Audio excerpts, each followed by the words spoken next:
Say man, how y'all doing? How y'all doing, man? I go by the name of MisterClassics, you know what I'm saying? Welcome to JamBox 101 Live, you know what I'm saying? This right here, this is Lesson 2, Series 1, Cubase. And we're going to be working on latency. So as you can see, you know what I mean? I got everything set up real nice for y'all right here, man. I like to I like to improve, man. I like to do good. I like to succeed, man. You know, the little video with yesterday was all right, but we got this looking good. You can see everything, man. The visual was real good for y'all, man. And I'm just real excited about, man, how I'm being moved, man. How everything just working out for me, man. You know, I love to make progress. Hate to be stagnant, you know. So I work with it, man, and I'm glad I can do this for y'all, man. This for my students, this for y'all, man. I do this with love, man. So I really appreciate it. So this right here, basically, this is this right here is the program I was telling you about. Cubase. Just give me a little minute here. You know, if you can look up there right there, that's the program right there, Cubase. So as you can see, I got a session open right now, and it's empty. It's blank. So like I was telling you, like the first thing you want to go in and do is check your latency settings. So we're going to go here. For those of you who got Cubase, you see where it says Studio right there, right? So you click on that, and then you see this drop down, and it's got all these, you know, got the menu with the drop downs right there. Audio connections, things for your mix console, your plugins, your performance on your audio video player, stuff like that, options. So what we're gonna do, we're gonna go down to studio setup right here, and you click on that. Now with this right here, it tells you right there, excuse me, I'm looking at my computer screen right here. Bring this in front of you right here, and as you can see on the studio setup, it tells you exactly what type of interface I'm dealing with. And as you can see right there, it says universal audio, so that's the interface I work with, and that's Thunderbolt, you know what I mean? Remember I was telling y'all about Thunderbolt 5-wire interface. That Thunderbolt is by far the fastest one for me. Now, you remember I was saying latency. So with the setting, I pretty much right now, I got it on 512. So you got an input latency and an output latency. So this right here tells you how quickly that MIDI is going to transfer to the input side of the latency side. And this right here tells you how quickly that when you hit that MIDI keyboard controller or that drum pad, it's telling you how fast it's going to transfer through. So, you know, that's like 12 milliseconds. So that's pretty fast. 18 milliseconds, that's pretty fairly decent right there. So that's what we covering today. So just remember, like for those of you who have Cubase, you know about this. You go to studio and then you go to, you know, studio setup. Now you see this button right here says control panel. Now this is where you're going to change those buffer settings at. So we're going to click on that. All right. So take that and we're going to slide it up here. You see that right there? You see what that says, right? It's 512. If you can see that pretty good, it says 512. I try to inch it, you know, a little bit more so you can see it. Yeah, but it says 512. That's exactly what I was telling you about. You want to have it at that even playing field between your MIDI and your audio, which is when you record your vocals. So if you come into your session, right, and you set this right here, you got a level playing field to get good records with the MIDI side and also the audio side of it. So with it being set right here for my computer, I ain't got to worry about no delays, no pops, no clicks, nothing. When I'm doing my audio, everything's gonna be pretty smooth, you know what I mean? So I set it right there. But like I told you, got a variation of settings in there, so you can see that. And it goes from 32 all the way down to 2048 in buffer size. So that right there with the 2048, that's your highest buffer setting right there. And then this is your lowest. And I mean, I wouldn't even suggest you go even this low. I mean, at the most part, if you're trying to get a tight record with MIDI, I mean, 128 is good. But like I say, I don't, long as you can remember to change it after you do your MIDI and bring it back to like 512 when you're doing your vocals, that's cool. But for the most part, I would leave it right there. But like I said, depending on whatever type of how your computer set up, whether if you got a laptop or whether you got desktop, whether you got Apple, whether you got Mac or Firewire, USB or Thunderbolt, it depends, like I say. But for the most part, you should be able to run it at 512. It don't matter which one you got, like I say. But again, like I was saying, the lower these numbers is, the lower you set these numbers, the more it's going to make your computer processors work. Your computer is going to work harder the lower that these numbers are. You see what I'm saying? And then the higher, the less. So like I say, I like to leave it at 512, for the most part. I like to leave it right there. And so I'm going to just leave this up while I'm explaining everything. So, you come in, you open up your session, and you make sure that this is set like this. You know what I mean? Before you begin recording. And you just leave it like that. Okay. So you got your MIDI, you got your MIDI done at that buffer size. You got your MIDI done, right? You got your instrument tracks done, your MIDI tracks done, right? And then you go on and do your, you go and do your vocals. And once you got your vocals done, and you got all your beats done and everything, and you got all your rough vocals done, where this is gonna be a starting point for me, then that's pretty much it. You know what I mean? You got everything set. You know what I mean? And I'm gonna put this out here ahead of time, but we gonna go back over it in time doing a later series in here. But I want to put this out here now. Once you got all of your MIDI done, once you got all of your vocals done, and you got your static mix, and you know what I mean, you finna get ready to start panning and start bringing compressors and all of that stuff in, that's when you're gonna want to change over to this. Then you change it over to 2048 right after that. You know what I mean? And you want the buffer size high, because all of those plugins that you're using is going to require more processing power. So you got to, free up that processing power in that space. And that's when you bring it up to here. But I'm going to give you a prime example of the effect, with the changes it makes when you're going from high to low buffer size. So you see right here where it says, I got it at 512 and it says 18.231 milliseconds. And then you got 12.063 milliseconds right there, right? It's at 512. So I'm going to change it to 32. And then we're going to close it. You see how that changed? It went from 18 milliseconds, 13 or 18 down to 7.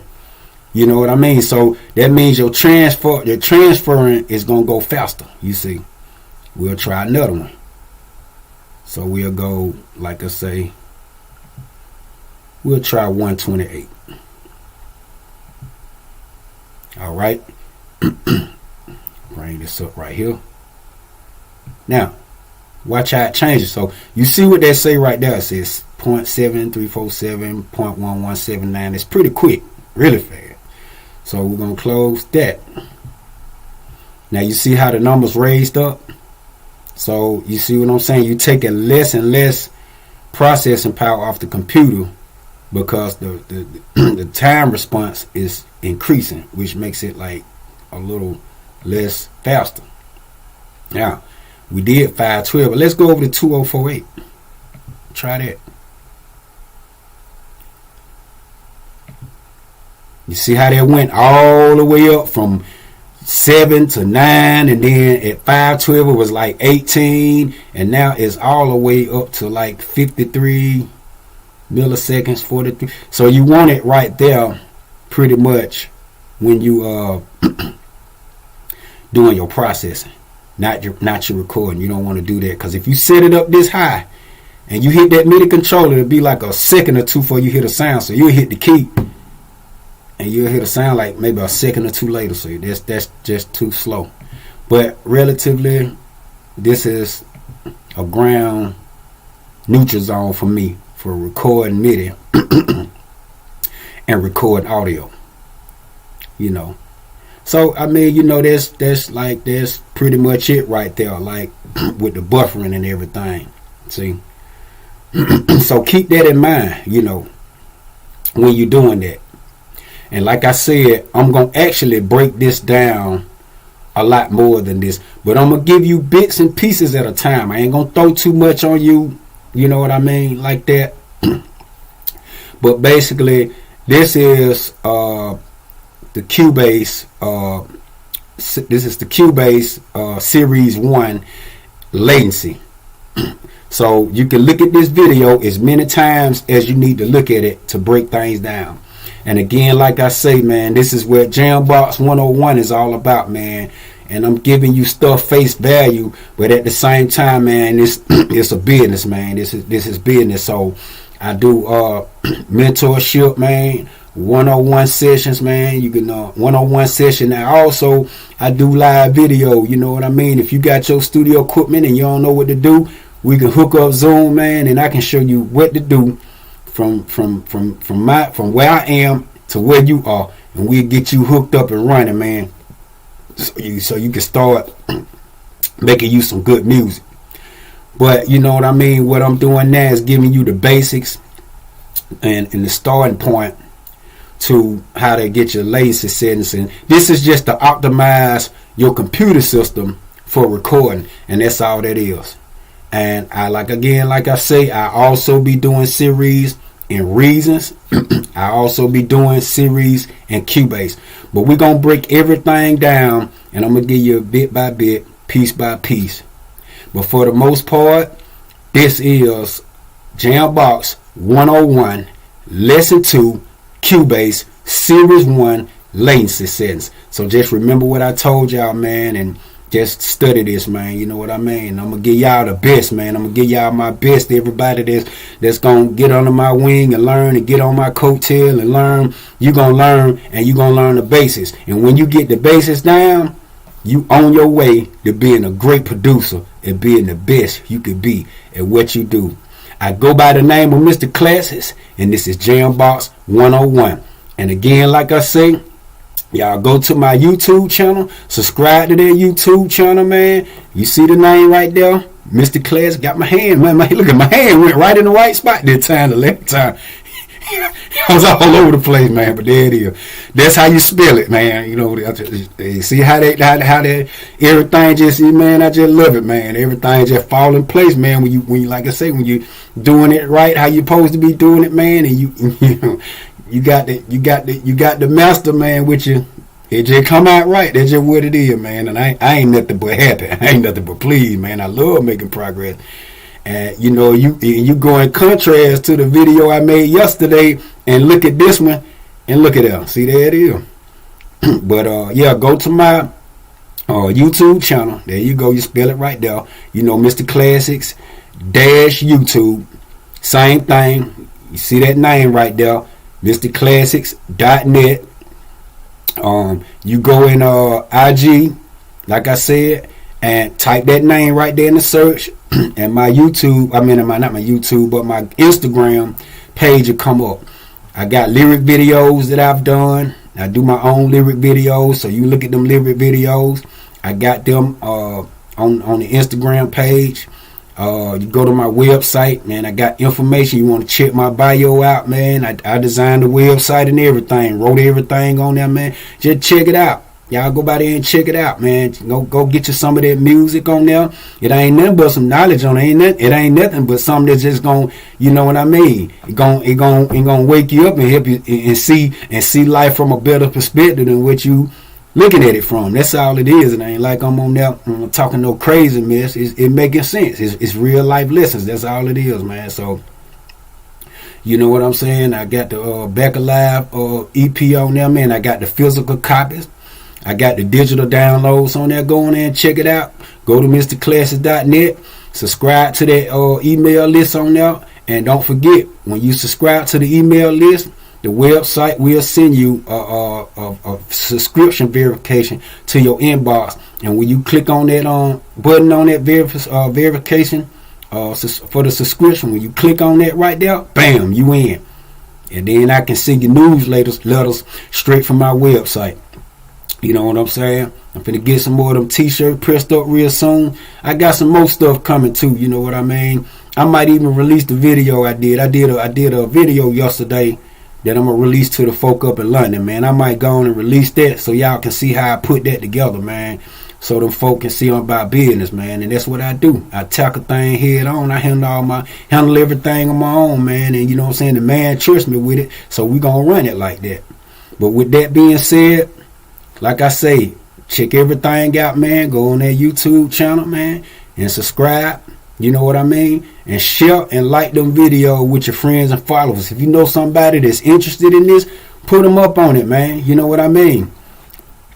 Yeah, they'll get a big jump off of learning from it, man. You know what I mean? I'm saving you some time and saving you mistakes, saving you hassle, saving you from being stagnated in what you're doing, saving you from being stuck. So I'm trying to keep you from going through the things that I went through. So, you know, y'all check this stuff out, man. And like I say, that's what JamBox 101 is all about. It's a business, you know what I mean? So like I said, I do the mentorship on this right here, on this music thing, man. You know, you want a 101 session with me? You know, go to MisterClassics. There, you know how to spell it. MisterClassics at gmail.com. You can email me right there. And you can DM me on my Instagram page right there. You can go to my website. I got a contact button on my website. You go in there and you can reach me at MisterClassics.net. And go in there and hit that contact button on the home page and tell me something. Let me know, you know, like you interested in, and I can help you out. We can sit down and talk and get some things set up, and let's do business together. Let's network, man, and help each other do better. You know what I mean? That's just what I do, man. You know what I mean? Anybody I'm doing business with, I'm bringing them up with me. That's why I ain't take that duck off from up there, because I want them to know. Now, I ain't going to take it off because you helped me. So guess what? We going to work together. You know what I mean? I appreciate StreamYard. You know what I mean? And it was easy for me. But like I said, with that being said, y'all get ready for the next video, which is going to be JamBox 101, Lesson 2, Cubase. And that one we'll probably do the gain staging on the next one. So with that being said, y'all have a good afternoon. I go by the name of MisterClassics, and I'm the founder and owner of JamBox 101. Y'all have a great evening.